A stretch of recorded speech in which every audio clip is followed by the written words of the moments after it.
इतने की कर रहे हो?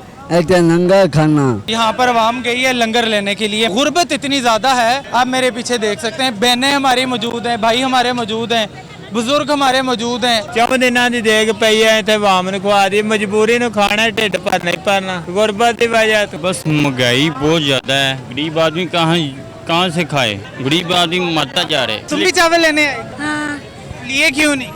खत्म हो गया। गरीब बंदे का जीना मुश्किल हो गया, रोटी खानी बहुत मुश्किल हो गई। 4 महीने में 15 दिन लगे मिठाई का कारीगर काम नहीं मिलता, ऐसे लंगर लंगर खा के गुजारा करने। ये शर्म का मुकाम है। अस्सलाम वालेकुम, मैं हूँ सैयद साइम अली और आप देख रहे हैं लीडर टीवी। इस वक्त मैं मौजूद हूँ दाता दरबार की हुदूद के अंदर। और दोस्तों यहाँ पर अगर आप मेरे आस पास देखें तो ये वो लोग खड़े हैं जो सिर्फ और सिर्फ लंगर की देख के लिए यहाँ पर इतनी गर्मी के अंदर इंतजार कर रहे हैं कब वहाँ से कोई अल्लाह का बंदा देख खरीदे और इन लोगों में बांटे। ये सिर्फ लंगर खाने के लिए इतनी ज्यादा तादाद में लोग खड़े हैं। किसी बंदे के पास पैसा नहीं है खाना खाने की, किसी के पास हिम्मत ही नहीं है, खुद नहीं खा पाते, उन्होंने अपने बच्चों को क्या खिलाना है। आज हम इन लोगों से बात करेंगे, इनकी तकलीफ, इनके दुख सुख तो खैर हुकूमत नहीं सुनती। आज हम कोशिश करेंगे कि हम आज इस प्लेटफॉर्म से आवाज बुलंद करें ताकि किसी ना किसी को शर्म आए और इनके दुख दर्द में शरीक हो।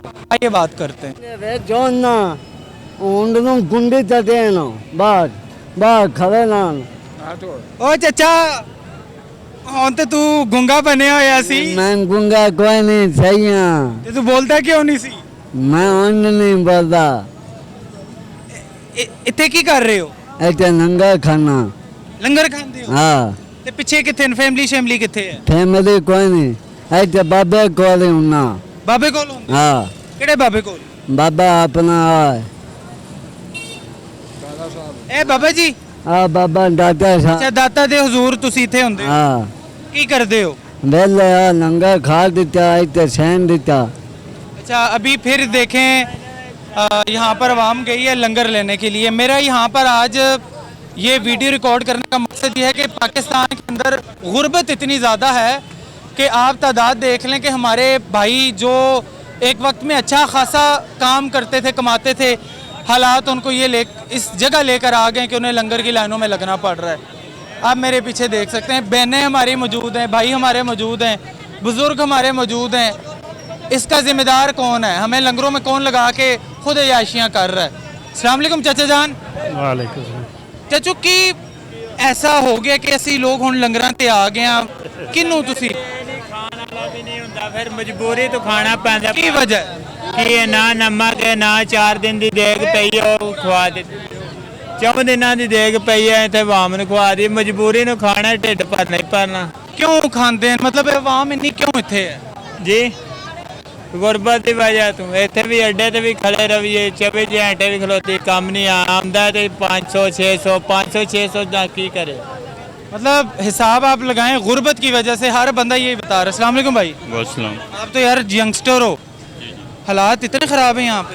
बस महंगाई बहुत ज़्यादा है, गरीब आदमी कहाँ से खाए, घर के खर्चे कैसे पूरे करें, बिल इतने बढ़ते जा रहे हैं, गैस का बिल आ रहा है, पानी का बिल आ रहा है, हर चीज़ महंगाई बढ़ गई है।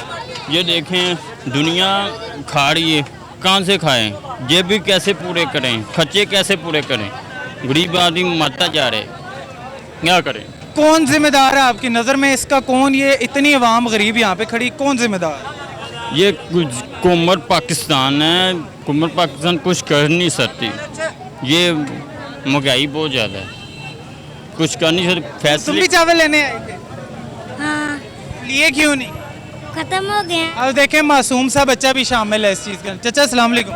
वालेकुम सलाम। चाचा हालात पहले भी ऐसे सन के होन ज़्यादा हो? नहीं जी, पहले भी ਜਦੋਂ ਦਾ इमरान साहब आया ना उदों ਦੇ हालात बिगड़े है। मतलब इमरान से वो बात ख़राब हो गया। हाँ, गरीब बंदे का जीना मुश्किल हो गया, रोटी खानी बहुत मुश्किल हो गई।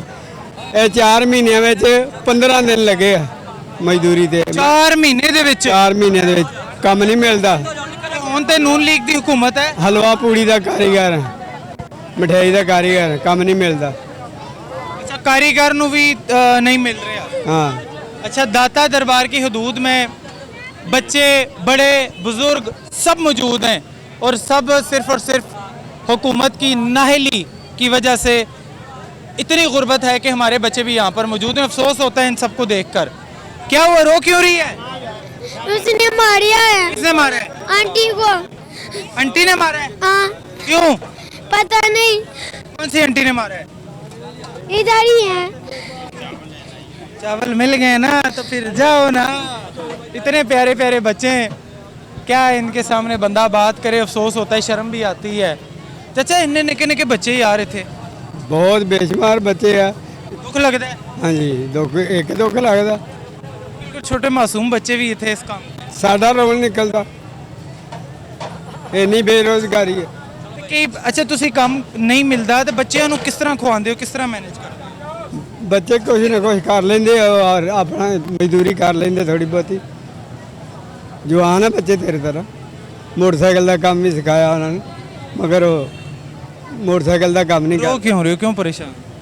ਤੁਹਾਨੂੰ ਦੱਸੀ ਨਹੀਂ ਗੱਲ, 4 ਮਹੀਨਿਆਂ 'ਚ 15-20 ਦਿਹਾੜੀਆਂ ਮਸਾਂ ਲੱਗੀ। ਹਾਲਾਂਕਿ ਕਾਰੀਗਰ ਹੋ ਹਾਂ, ਤੇ ਦਿਲੋਂ ਬਦਵਾਵਾਂ ਨਿਕਲਦੀਆਂ ਨੇ ਇਹਨਾਂ ਦੇ ਵਾਸਤੇ। ਨਿਕਲਦੀ ਜਦੋਂ ਇਮਰਾਨ ਦੀ ਹਕੂਮਤ ਸੀ ਬਣੀ ਉਦੋਂ 30-35-40 ਰੁਪਏ ਤੋਂ ਬਾਅਦ ਕਦੇ ਘਿਓ ਨਹੀਂ ਸੀ ਹੋਇਆ, ਜਿਹੜਾ 10,000 ਦਾ ਹੀ ਟੀਨ ਗਿਆ ਵਾ। 21-2200 ਦਾ ਟੀਨ ਸੀ। ਚਾਵਲ ਮਿਲ ਗਏ ਹੁਣ ਤੁਹਾਨੂੰ? ਨਹੀਂ ਜੀ, ਇਹ ਮੈਂ ਗੋਡੇ 'ਚ ਦਰਦ ਹੋਇਆ ਤੇ ਐਕਸਰਾ ਕਰਾਇਆ ਹਸਪਤਾਲ, ਦਵਾਈ ਲਈ। ਦਿਹਾੜੀਆਂ ਹੀ ਨਹੀਂ ਲੱਗੀ ਤੇ ਕਿਸ ਤਰ੍ਹਾਂ?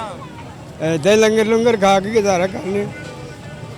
ये शर्म का मुकाम है और मेरे पास अल्फाज मैं इसलिए नहीं यूज़ कर सकता कि मैं इस टाइम स्क्रीन के सामने मौजूद हूँ।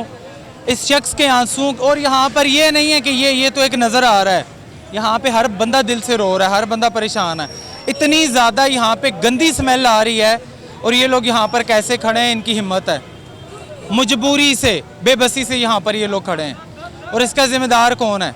हुकूमत वक्त, जिनकी गाड़ियों के टायर करोड़ों के तब्दील होते हैं। टायर इन्हें तो पता ही नहीं होगा वो टायर कितने के। मेकअप ही नहीं पूरे होंगे। मेकअप कई ਲੱਖਾਂ ਦੇ ਹਜ਼ਾਰਾਂ ਦੇ, ਲੱਖਾਂ ਹਜ਼ਾਰਾਂ 'ਚ ਮੇਕਅਪ ਹੁੰਦੇ ਉਹਨਾਂ ਦੇ। ਸਾਨੂੰ ਗਰੀਬਾਂ ਨੂੰ ਰੋਟੀ ਨਹੀਂ ਮਿਲਦੀ। पैसा ਤੁਹਾਡਾ ही है सारा, ਪੈਸਾ ਤਾਂ ਆਮ ਦਾ ਹੀ ਆ। टैक्स खा के। ये आप हिसाब लगा लें, आखिरत में जवाब देना पड़ेगा और ज़रूर जवाब देना पड़ेगा। और ये सब लोग आप सबके लिए बेशुमार बदवाएं निकाल रहे हैं। अगर आप अपने आप को दुनिया में बचा लेंगे, आखिरत में आप अपने आप को नहीं बचा सकेंगे। देखते रहिए लीडर टीवी। अल्लाह हाफिज़।